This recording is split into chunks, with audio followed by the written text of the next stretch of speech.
Good evening everyone, সবাই কেমন আছেন? আমি এখানে খুব ভালো আছি। Welcome back to my channel crazy shades Bangla. Last ভিডিওতে আমি বলেছিলাম যে আমি এবার তাজমহলের একটা নতুন এক্সপিরিয়েন্স নিতে চলেছি। বেশ কয়েকবার আসলাম তাজমহল দেখতে, কিন্তু প্রত্যেকবারই দিনের বেলায় দেখেছি। আর শুনেছি যে রাতের আলোয় তাজমহল নাকি আরও সুন্দর দেখা যায়। তাই এবার ডিসাইড করলাম, যখন হাতে সময় রয়েছে তখন একবার ট্রাই করাই যেতে পারে। তাই বিকেল 4:30 নাগাদ চলে আসলাম মেহতাব বাগ দেখতে। এটাই হলো মেহতাব গার্ডেন, মানে মেহতাব বাগ। অনেক ফিল্মের শুটিং এখানে হয়েছে।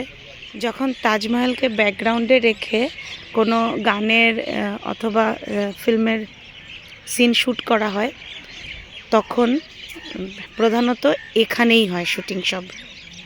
একটু পরেই ওই এরিয়াটা দেখাবো যেখানে তাজমহল একদম পুরো তাজমহলটাই দেখা যাবে।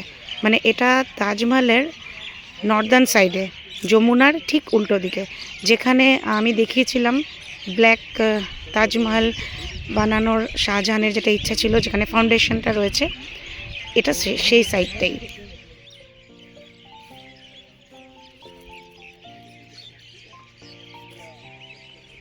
এখানে মধ্যে মধ্যে যদিও বা ফুলের বাগান দেখতে পাচ্ছি, মানে সিজনাল ফ্লাওয়ার্স লাগানো রয়েছে, কিন্তু বেশিরভাগ এখানে ফলের গাছ। পুরো এরিয়াটাই বলা যেতে পারে ফলের বাগান। আর ওই যে তাজমহল। ফ্রন্ট দিয়েও যাওয়া যাবে, ওদিকেও যাওয়া যাবে না, এই রোডটা এত স্ট্রং না।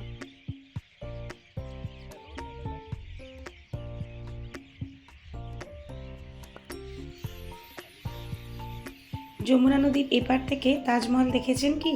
যারা এই গার্ডেনে ঘুরতে এসছেন তারা দেখেছেন হয়তো, আমি তো প্রথমবার দেখছি। সত্যি একদম ডিফারেন্ট। জেনারেলি যখনই তাজমহল ইম্যাজিন করি, তখন সামনে ওই ফাউন্টেনগুলো সবসময় চোখের সামনে ভেসে ওঠে, আর তারপর তাজমহল। কিন্তু এদিক থেকে তো একদমই অন্যরূপ।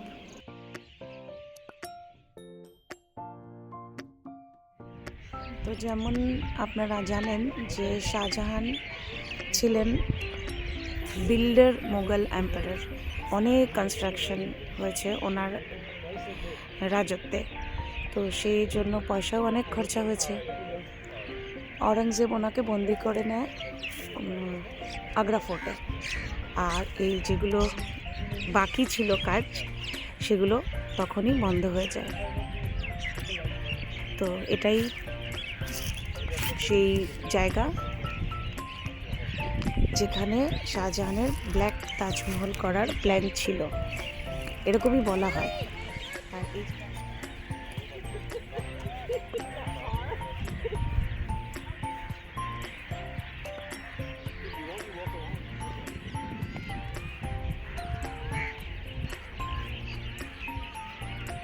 তো এই সেই ফাউন্ডেশন ব্ল্যাক তাজমহলের, যেটা শাহজাহানের প্ল্যান ছিল,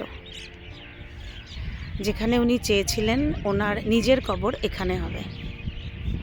ওনার প্রিয় পত্নী মমতাজ এখানে থাকবেন, ওনার মানে মমতাজের কবর, আর ওনার নিজের কবর এই ব্ল্যাক তাজমহলে থাকবে। কিন্তু সেই স্বপ্নটা ওনারা পুরো হয়নি।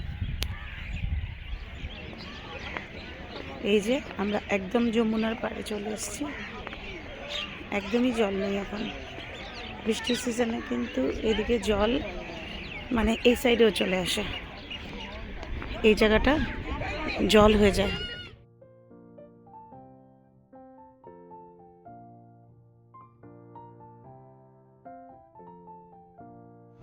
একটা জিনিস লক্ষ্য করলাম, তাজমহলের যে বাইরের বাউন্ডারি ওয়াল আছে, সেটা বাইরের থেকেও কিন্তু এরকম ডেকোরেটেড।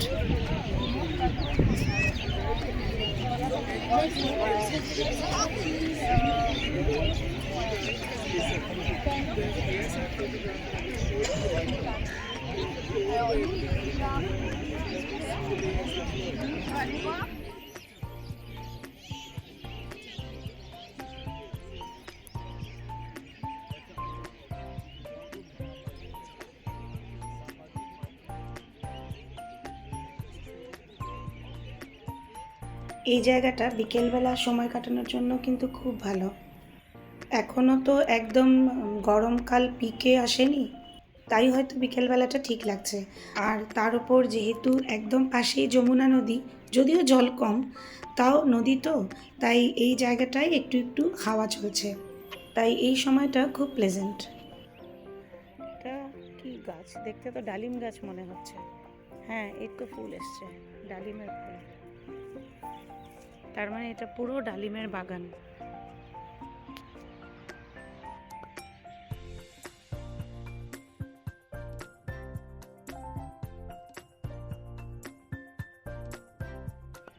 আমি এখানে একটা বেঞ্চের ওপরে বসে রয়েছি আর ডাইরেকশনগুলো বুঝতে চেষ্টা করছি। যদি এই জায়গাটা তাজমহলের উত্তর দিক হয়, তার মানে এটা হলো পূর্ব দিক। এই যে আমার পিছনে সানসেট হচ্ছে, এই সাইডটা পশ্চিম দিক, ঠিক আছে?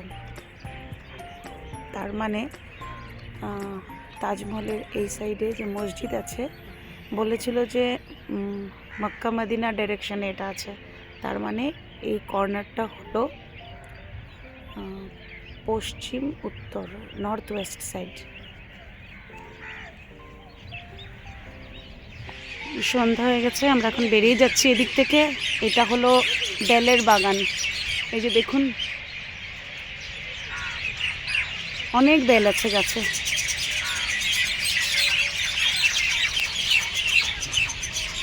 এটা বেলের বাগান, আর এটা যেরকম আগে দেখিয়েছিলাম ডালিমের বাগান।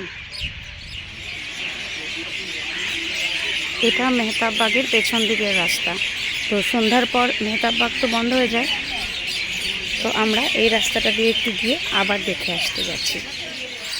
এটা হলো তাজ ভিউ পয়েন্ট। এই রাস্তাটা দিয়ে গিয়ে আর একটু পাশে থেকে দেখা যায় এই জায়গাটা 9টা পর্যন্ত, রাত 9টা পর্যন্ত খোলা থাকে।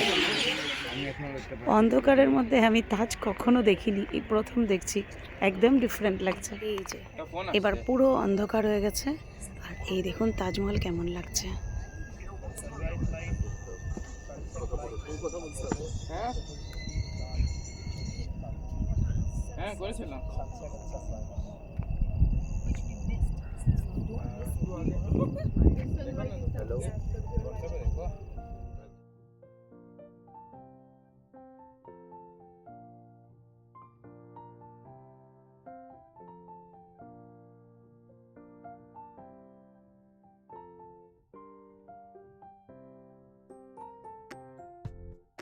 পুরো অন্ধকার হয়ে গেছে, এখন 7:30 বাজে,